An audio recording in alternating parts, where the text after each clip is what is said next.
It's the preacher's difficult duty every week to choose which text they're going to preach from.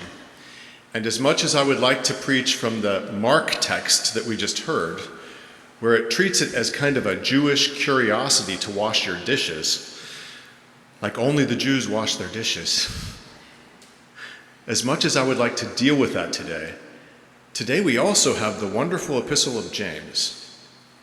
And if you've never read James, it's well worth a read. It sounds very much like the Sermon on the Mount in places, and we only get it once every 3 years for a few weeks. And so listen to what the Spirit might speak into your life in this rare reading from the epistle of James, chapter 1, beginning at verse 17. James 1:17 through 27. Every generous act of giving with every perfect gift is from above, coming down from the Father of lights, with whom there is no variation or shadow due to change. In fulfillment of God's own purpose, God gave us birth by the word of truth, so that we might become a kind of first fruits of God's creatures. You must understand this, my beloved. Let everyone be quick to listen, slow to speak, slow to anger. For your anger does not produce God's righteousness. Therefore, rid yourselves of all sordidness and rank growth of wickedness, and welcome with meekness the implanted word that has the power to save your souls. But be doers of the word, and not merely hearers who deceive themselves. For if any are hearers of the word and not doers, they are like those who look at themselves in a mirror. For they look at themselves, and on going away immediately forget what they look like. But those who look into the perfect law, the law of liberty, and persevere, being not hearers who forget, but doers who act, they will be blessed in their doing. If any think they are religious and do not bridle their tongues, but deceive their hearts, their religion is futile. Religion that is pure and undefiled before God the Father is this: to care for orphans and widows in their distress, and to keep oneself unstained by the world. May God bless to our understanding this reading from God's holy word, and to God's name be glory and praise. Amen. Well, happy Labor Day weekend to you. This is, according to long church tradition, the last low Sunday of the year. That's to say, beginning next week, always the Sunday after Labor Day weekend, we have Kickoff Sunday, when church life screams back to normal, with a children's sermon and a choir and classes afterwards. It's not always that simple, though. A thing we found in recent years is that things don't always come screaming back all at once. Sometimes they start trickling back. Indeed, in my last 20 years as a pastor, I'm not sure I've ever seen it quite that simple. Life pulls us in so many different directions, especially on a Sunday, since the pandemic. The practice of our faith is likely to be one of about a dozen priorities for a Sunday morning. Historians and sociologists are clamoring to understand and to explain the great unchurching of America. But it's not just churches that are feeling the pinch these days, with more vacant seats than not. It's lecture halls, it's auditoriums, it's playhouses, it's operas, it's theaters. These third places, as they're called, these traditional places where people come together around causes of beauty or mutual interest, they're suffering in these times. Third places are those places other than home or work, where you gather to find people like yourself, or people to share your life with, people to share your joint ventures with, service projects, shared interests. Some of the declining third places in our country today include social service organizations, the Rotary Club, the Freemasons, women's clubs. Also maybe special interest groups, gardening clubs, book clubs. But also libraries. That's nice. I'm sure that's not in our parking lot. But also libraries, performing arts, and of course churches and places of worship, synagogues. Third places that are still thriving in the 21st century tend to deal less in vague concepts and more in money. The gym, a bar, a coffee shop, a restaurant.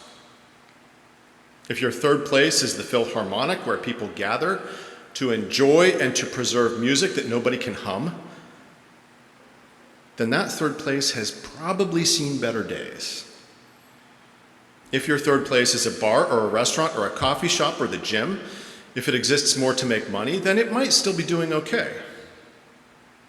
Though, of course, there are exceptions on both sides.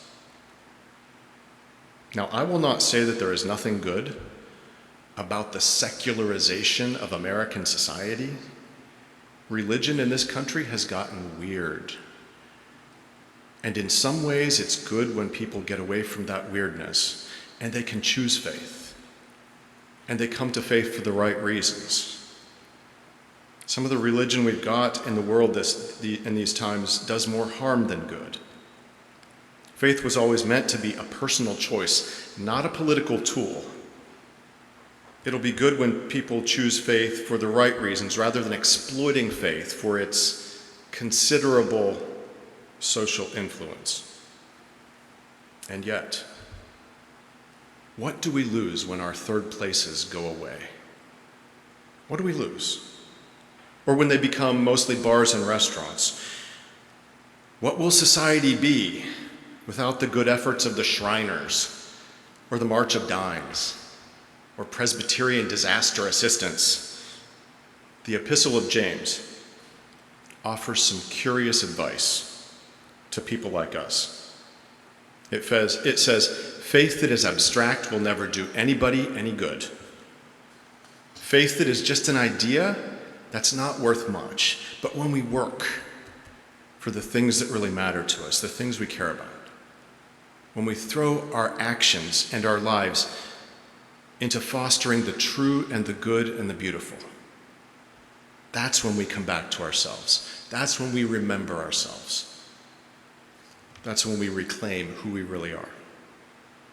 Let me ask you this. When and how do you forget yourself? What are the places and the times when you really lose sight of who you are and how you should be in the world? I forget myself when I'm on the internet. Don't we all? A little bit. I will say things to you in an email that I never would have the courage to say to your face. Is that not true for many of us? I forget who I am on social media. For the longest time, I used to be that person who would actually argue with strangers about things that neither of us will ever change our minds about. I mean, over the years, I've seen the futility in that, and I've stopped doing it. I've discovered the peace that comes with disagreeing in silence and scrolling on. But an acquaintance from long ago put something on Facebook that said, we owe everything to veterans and nothing to illegals. Believe what you want about that, but I had to take the bait. I just couldn't resist that bait. It was too good. I had to come back at that person with such philosophy 101 terms as false dichotomy and straw man and red herring.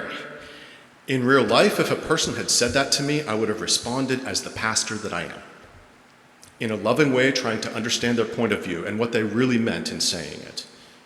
As a person on social media, I could say whatever I wanted and be as much as a jerk as I wanted, which was only a little.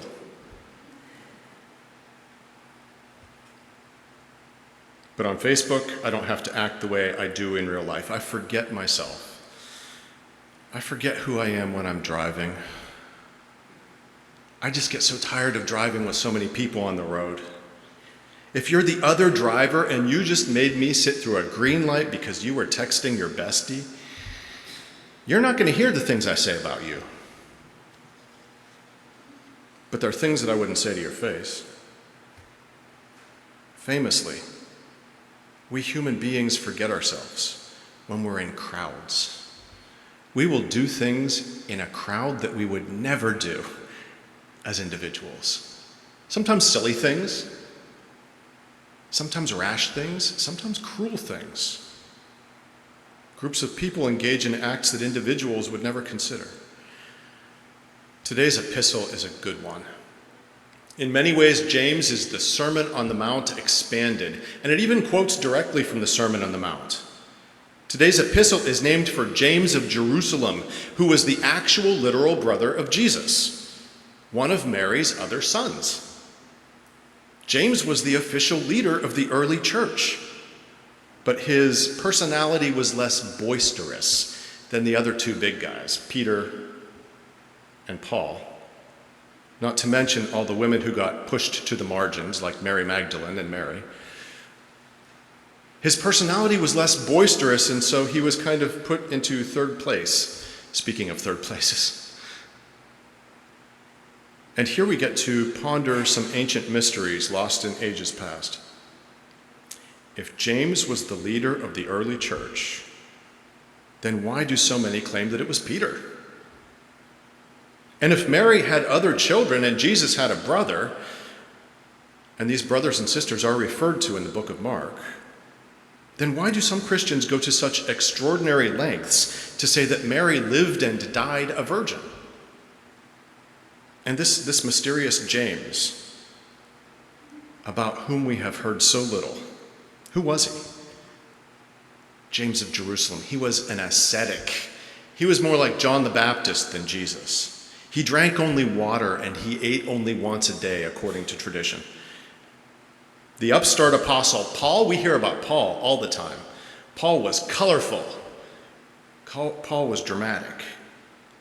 Paul wrote many of our New Testament letters, and he became the central figure kind of after Jesus. Paul was loud and self-confident and a little bit self-aggrandizing. He had flair. He knew how to put on a performance. Paul and the gospel writer John, not to throw too many names at you. Paul and the gospel writer John kind of made the Christian faith to be mostly about the things you believe. It's about belief. It's about faith. James, the quiet one, drinking his water and eating once a day. James, the quiet one, disagrees, openly. For in his book he asks, can faith save you? No. Your faith is about actions. The life of faith is less about what you believe and more about how you live in this world. Paul advised that faith alone makes you healthy and good and saved. But James disagrees. And he openly quotes the Sermon on the Mount, his brother's sermon, which is all about, my brother too is a preacher, and I would never quote one of his sermons. I'm just too proud. But here, James quotes Jesus' sermon, the Sermon on the Mount, which is all about simple behaviors with the comforting injunction to trust. Do this, do that. Take care of other people. Love other people as you love yourself. Trust God. God takes care of the birds. God will take care of you. It doesn't tell you what to believe. It tells you what to do. For James, belief is fine, but it's action that matters. James says nothing about worshiping Jesus. He says only follow Jesus. Your actions make you whole. It's actions and behaviors that heal the wounded soul. A lot of early Protestants were none too fond of the Apostle James, for his epistle flew in the face of their faith-only philosophy. But here you have it. A message tailor-made for Bower Hill Church and for those diehards who come on Labor Day weekend. Sometimes faith is imperfect. Sometimes we don't know what to believe. Sometimes we don't have all the answers about what's out there and what comes next. Sometimes you don't believe all the right things, the things you think you're supposed to believe in order to be a Christian. Maybe sometimes you even wonder if you are a phony sitting in a pew. because you don't always feel like your belief is what it's supposed to be. But James has an important message. It's not about what you believe. It's about how you live. It's about your actions. Your actions define you. James says that religion is a mirror. And you look in it, and you see everything you're supposed to be. You see the good, the true, and the beautiful. You see the loving self, the beloved self, the gracious, the generous, the calm, the contented, the grateful. But when these are just abstract ideas, and when we don't try to live into these realities, this better self, when we turn away from that mirror and forget who we are, then it's of no use.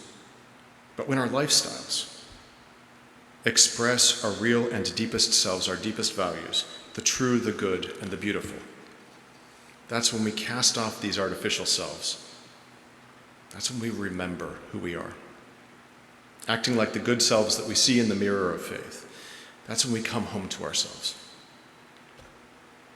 Of course, it begs the question, what is the good, the true, and the beautiful? I mean, we know about the good, the bad, and the ugly. But the good, the true, and the beautiful. In ancient Greek philosophy, these three qualities were known as prime reality, the stuff that really counted. We forget who we are amid the swirling and the churning of our days, our urgencies and our fears, all the things we hear, all the things we see, all the things we feel. But specifically, what is true? What is good?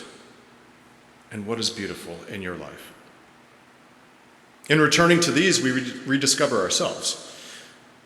And let me ask you this then. If you could tell the world one truth you got to get out there, what's it going to be? What's your truth? It might be a small truth, it might be a big truth. It might be particular to your experience. In fact, I'm almost certain that it will be. What's the truth that you have to share with this world? And what's the greatest good that your life can express? Sometimes I watch those cooking shows over my wife's shoulder, and I think this is the goodness that that person adds to the world, teaching us all how to cook. What is the good that you add to the goodness of this world? And the beauty. Where do you add beauty to this world? Because beauty heals the soul. You know that dour Puritan preacher, Jonathan Edwards, the guy who preached the sermon Sinners in the Hands of an Angry God? He had a surprisingly poetic belief about creation. He did not believe, as most did at that time, that God created the world out of nothing. No.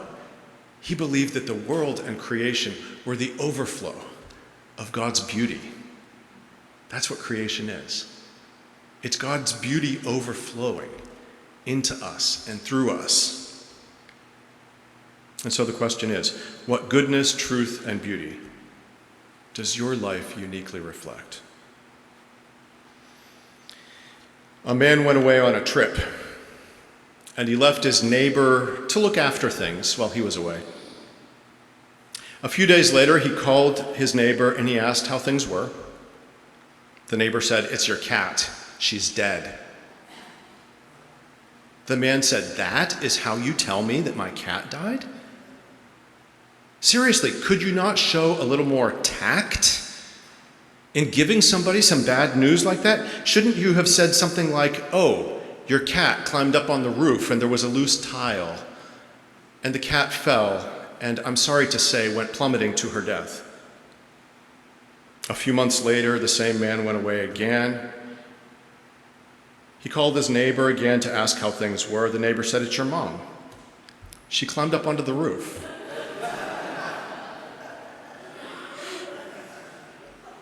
That is a joke taken straight from Northern Exposure. Our lives are proclamation. We're not always tactful about it. We don't always do it smoothly, but our living proclaims the things that matter to us. We might not do it as well as we should, but our message will always come through in the things we do, in the way we live. James is right about this. Our actions define us. They make us who we are. Slowly, over years, our actions will become our truths, whether they are worthy of that honor or not.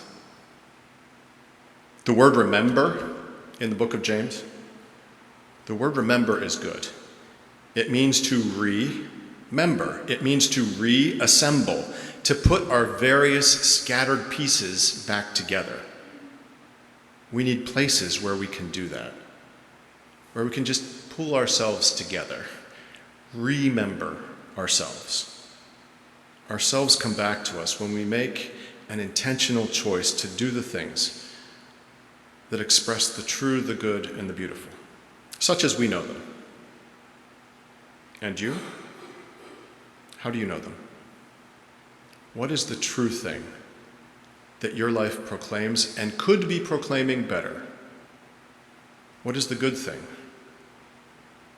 that you know and that your living declares, but which it could declare better? And how does your living add to the beauty of this lovely but tragic world? Let us not forsake those things that deepen our sense of truth and goodness and beauty in these busy lives that we lead. For society does not point us toward those things. Society points us toward achievements, narrowly defined, accomplishments, power, money. Finding one or two reliable third places to live out our deepest values. That might be a good start. Clubs, service organizations, churches, groups of like-minded people. Let us not ask if our lives are successful. Let us ask how they contribute to the good, the true, and the beautiful in our daily world. 3 words, easy to remember, but I keep messing up the order. True, good, and beautiful. How do you live for those? We forget ourselves daily, but reinvesting in the things that matter. This is how James of Jerusalem tells us to live out our faith, how to remember ourselves. Amen.